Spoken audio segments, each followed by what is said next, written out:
और बात अमरनाथ यात्रा के हवाले से करेंगे, क्योंकि अमरनाथ यात्रा 2024 के हवाले से अहम पेशरफ्त हुई है। ज़रा से खबर यह है कि इस हवाले से एक अहम मीटिंग जम्मू कश्मीर के लेफ्टिनेंट गवर्नर मनोज सिन्हा की सदारत में हुई है और मीटिंग में ये फैसला लिया गया है कि ये जो यात्रा इस साल होगी, यानी यात्रा 2024 की, वो 29 जून को शुरू होने की उम्मीद है। इम्कान है कि 29 जून से यात्रा शुरू हो सकती है और करीबन 19 अगस्त के बाद ये यात्रा इख्तिताम पज़ीर होगी।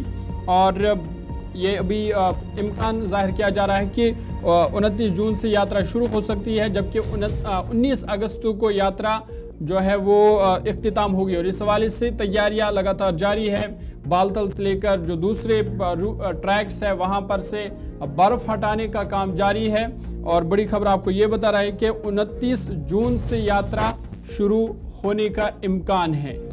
जी हाँ नाज़रीन, जब मीटिंग हुई है जो अमरनाथ श्राइन बोर्ड के चेयरमैन और साथ ही साथ जम्मू कश्मीर के एलजी मनोज सिन्हा की सदारत में ये मीटिंग हुई है और ये माना जाता है कि अब 29 जून से बाज़ाब्ता तौर पर अमरनाथ यात्रा 2024 इसकी शुरुआत होगी और 52 दिनों तक ये जारी रहेगी और 19 अगस्त को इख्तिताम पज़ीर होगी। और इस सिलसिले में तैयारियां लगातार जारी हैं। ये तस्वीरें हैं उस ट्रैक्स की, बालतल से जो रेल पटरी का ट्रैक है उस पर बर्फ़ हटाने का काम लगातार जारी है। पिछले साल ये यात्रा करीब 62 दिनों तक जारी रही थी, लेकिन इस साल ये माना जाता है कि ये यात्रा 52 दिनों तक जारी रहेगी। और आखिरी जो है इस सिलसिले में अब इंतज़ामिया की जानिब से तैयारियां शुरू कर दी गई हैं और ट्रैक्स पर बर्फ़ हटाने का काम पहले ही लगातार किया जा रहा था। अब माना जाता है कि बहुत जल्द फैसला लिया जाएगा कि आया 29 जून से ही यात्रा की शुरुआत होगी। ये फ़िलहाल ज़राए के हवाले से खबर आ रही है, लेकिन इस पर अभी तक हतमी फैसला नहीं लिया गया है।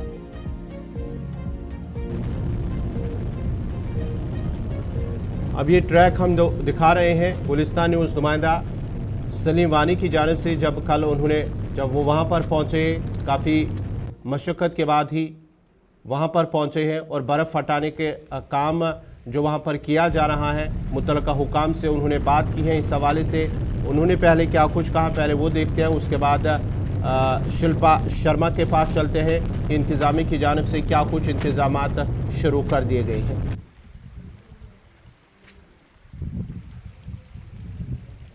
जी, हमने लगभग 9 मार्च की तरफ यहाँ पे बीआरओ में अमरनाथ ट्रैक पे स्लो क्लियरेंस का काम स्टार्ट कर दिया था। यहाँ पे स्लो क्लियरेंस करना एक अलग चैलेंज है, क्योंकि यहाँ पे एवलांच के साथ साथ फॉलिंग स्टोन का भी खतरा रहता है, तो काम करना बहुत ही मुश्किल है। फिर भी हमारे जितने भी साथी हैं, हमारे सीपीएल्स हैं, हमारे ओईएम और ऑपरेटर्स हैं, सब बड़े ही दृढ़ निश्चय के साथ यहाँ पे काम कर रहे हैं।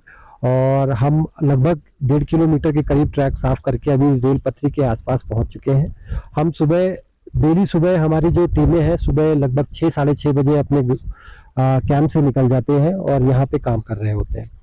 काम के वक्त हम यहाँ पे सेफ्टी का पूरा ध्यान रखते हैं ताकि किसी भी तरह का कोई भी अनचाही घटना ना घटे। सर, मार्च के मौसम में इस कठिन हालात में इस ट्रैक पे बैठना, इस ट्रैक पे काम करना, शायद ही माजी में ऐसा होता था कि इसमें मई में स्टार्ट काम होता था, अप्रैल में काम स्टार्ट होता, लेकिन आज की डेट में अगर बात करें 1.5 किलोमीटर आपने क्लियर किया है। आपके जो मजदूर है, चाहे आप बाहर के मजदूरों की बात करें या आप जो लोकल मजदूर है सब डिवीजन कन्वेन के, गांधीनगर डिस्ट्रिक्ट के, किन चैलेंजों का सामना करना पड़ता है? क्योंकि यहाँ पे आप देखिए आपके पीछे से अभी भी इस टाइम भी पत्थर आ रहे हैं, बर्फ एवलांच का खतरा है, उसकी प्रिकॉशंस क्या है, कैसे आप काम करते हो, क्या एडवाइजरी रहती है आप? जी, हमारी सबसे पहले तो यही रहता है कि हमारे साथ यहाँ पे जितने भी सीपीएल्स हैं वो सभी पहले से ही वेल ट्रेंड है। उनके पास आज की तारीख में पिछले 1 साल काम का पूरा एक्सपीरियंस है और उनको यही हिदायत रहती है कि काम करते टाइम उन्हें हमेशा ध्यान देना है कि सामने देखते रहना है कि कभी एवलांच या स्टोनफॉल ना हो रहा हो। अगर ऐसा कोई भी सिचुएशन होती है हम तुरंत पीछे हटते हैं और जब सिचुएशन देख के मुआयना करके जब सेफ्टी के साथ हम पूरे 100% श्योर हो जाते हैं कि अब हमारे बंदों को खतरा नहीं है, तभी हम आगे बढ़ते हैं। ये जो अभी काम चल रहा है सर, अभी आपने 1.5 किलोमीटर क्लियर किया है, टोटल कितने किलोमीटर से कितना टाइम लग सकता है? अभी मौसम ने साथ दिया, क्या अगले दिनों में स्पीड जो है ऑलरेडी बीआरओ की तेजी होती है, क्या अगले चंद दिनों में इससे ज्यादा स्पीड बढ़ेगी?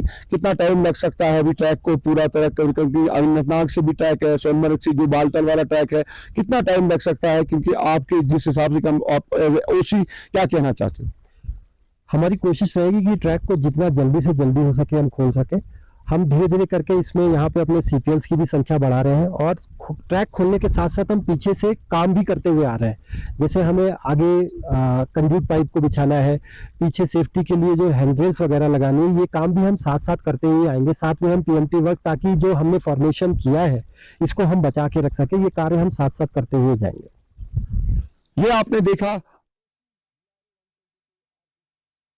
इंतजामिया से बात की, इसके ऊपर मज़ीद बातचीत करेंगे क्योंकि अहम मीटिंग हुई है जिसमें ये फैसला लिया गया है कि करीबन 29 जून से यात्रा शुरू हो सकती है। इस पर जम्मू ले चलेंगे आपको, शिल्पा शर्मा हमारे साथ है। शिल्पा, बहुत शुक्रिया ज्वाइन करने के लिए।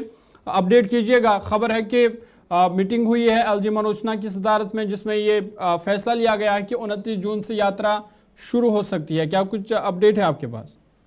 जी बिल्कुल, देखिए लोकसभा चुनाव के बाद अमरनाथ यात्रा का आगाज होगा और 29 जून से जो है वो यात्रा शुरू करने की तैयारी की जा रही है। हालांकि इसको लेकर अभी तक आधिकारिक पुष्टि जो है यानी कि घोषणा जो है वो नहीं की गई है, जहां पर ये जानकारी हम तक पहुंची है कि 29 जून से जो है वो यात्रा को शुरू किया जाएगा और ये यात्रा इस बार जो है वो 52 दिन तक रहने वाली है, जहाँ पर इससे पहले यानी कि इससे पिछले वर्ष की बात करें तो 62 दिन तक जो है वो यात्रा रहती थी, लेकिन इस बार 10 जो है वो दिन कम कर दी गई है, यानी कि 52 दिन तक ये यात्रा जो है वो रहने वाली है। और श्रद्धालुओं के लिए जो है वो अप्रैल माह से देश भर के विभिन्न बैंक शाखाओं में जो है वो आगामी माफ कीजिएगा एडवांस पंजीकरण प्रक्रिया जो है वो शुरू कर दी जाएगी। इसको लेकर उपराज्यपाल मनोज सिन्हा ने यात्रा के दौरान किसी भी प्राकृतिक आपदा से निपटने के लिए जो है वो सभी उचित प्रबंध करने के जो है वो निर्देश दिए गए हैं। और जिस प्रकार से हर वर्ष जो है वो पहलगाम बालटाल से 10-10 हजार के करीब पवित्र गुफा की तरफ जो है वो यात्री भेजे जाते हैं, और साथ ही ये भी पूरी तरीके से जो है वो सुनिश्चित करने के लिए यानी कि सभी डिपार्टमेंट्स की बात करें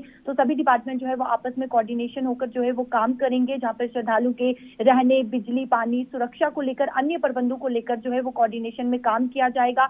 यात्रा के दौरान उचित स्तरीय साफ सफाई और कूड़ा निस्तारण की सुविधा भी होगी और साथ ही साथ श्रद्धालु को अमरनाथ यात्रा ऐप से जो है वो हर प्रकार की जानकारी समय समय पर उपलब्ध जो है वो करवाई जाएगी। तो इस समय यात्रा जो है तैयारियों की बात करें, यात्रा की तैयारियों की, तो तैयारियां जो है पूरी तरीके से इस समय विस्तारपुर जो है वो ये देखा जा रहा है कि किस प्रकार से जो यात्री यहाँ पर पहुंचेंगे उन्हें किसी प्रकार की परेशानी ना हो, क्या क्या सुविधा उन्हें देनी है। तो इस प्रकार से पूरी तरीके से जो है वो डिपार्टमेंट जो है वो काम कर रही हैं और सभी डिपार्टमेंट आपस में कोऑर्डिनेशन करेंगे, जहाँ पर ये पूरी तरीके से विस्तार किया जाएगा कि कौन कौन सी फैसिलिटी जो है वो हर वर्ष, क्योंकि हर वर्ष जो है वो बेहतर से बेहतरीन फैसिलिटी जो है वो यात्रियों को दी जाती है। तो पूरी तरीके से फिलहाल तैयारियां जो है वो की जा रही है।